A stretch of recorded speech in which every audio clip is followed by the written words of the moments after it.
Hello, everybody. Scott Golden here with the Golden Opportunities Coaching YouTube channel. And the benefit of the channel is we try to help people to connect on a deeper level with mental, emotional, spiritual, and coaching related topics. We do that on a consistent basis, or at least we try to, usually several times per week. Some weeks is better than others. So, unknown anxiety symptoms is the benefit of today's particular audio. Unknown anxiety symptoms can be extremely difficult for a number of reasons. If you don't know that the challenges you're going through are caused by anxiety, it can actually throw you off base. If you don't have a clear handle on your anxiety, and or if you don't understand that there is a medical thing going on when you're dealing with emotions. So if you're trying to balance anxiety, depression, frustration, anger related issues, or any emotional instability that is hindering your life, would love to be of assistance to you in that way. A couple ways to reach out. You can reach out through Twitter at PO Perception. You can reach out to my team through this YouTube page. All my contact information is there, all that good stuff. So the first thing is tension in the body, specifically in the face and the jaw.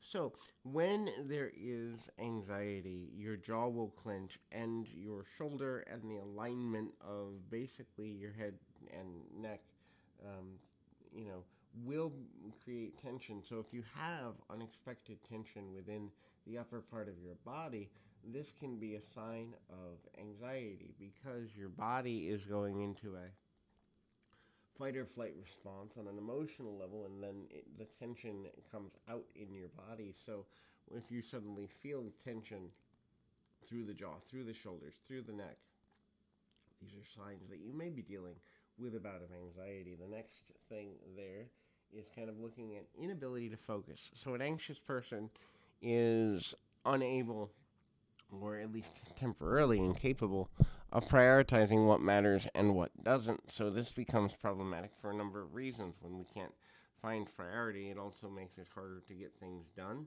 It makes it harder to find ways to think clearly and do things that are in our best interest. And so the next thing is your limbs, specifically your hands and feet, will become cold.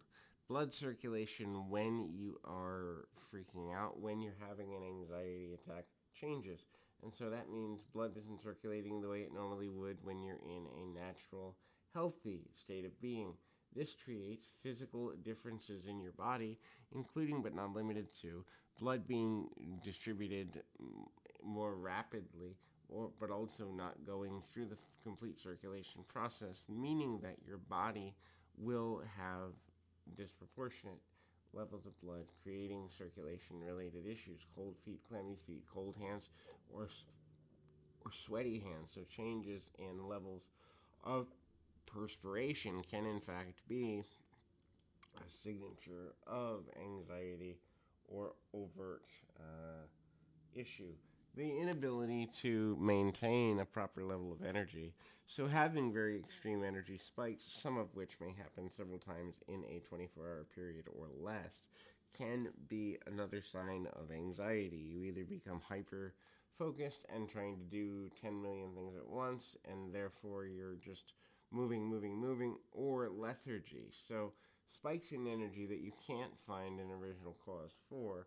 The underlying undercurrent, most of the time, 8 out of 10, 9 out of 10 times, is anxiety related. So if you're noticing dips in your energy, level, that can be a higher than normal likelihood.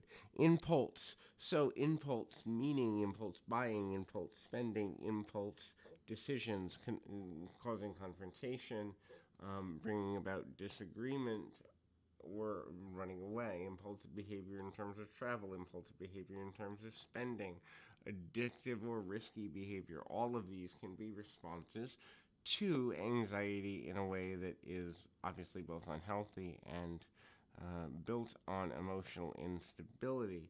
Notice that being unstable doesn't mean that you're a bad person. It also does not in any way mean that you can't regain stability, but sometimes that takes several days, several weeks, several months, or even years for the person who delays their kind of need to address the issue. So the longer you delay your need to address your issue, the longer it takes to solve your issue. Pretty simple concept if we think about it in an abstract form. So when you are constantly out of a, you know, out of a balanced place, then you begin to look at challenges going forward.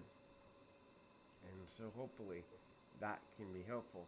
The last thing in this sort of scenario that's important to look at is uh, bouts of emotional, like sadness or things that create tears, or an inability to come to resolution in that way. So, in other words, what will happen is you'll have extreme bouts of anger or sadness, producing tears or other visual reactions to those challenges, and we begin to then um, kind of find a place to belong in that way.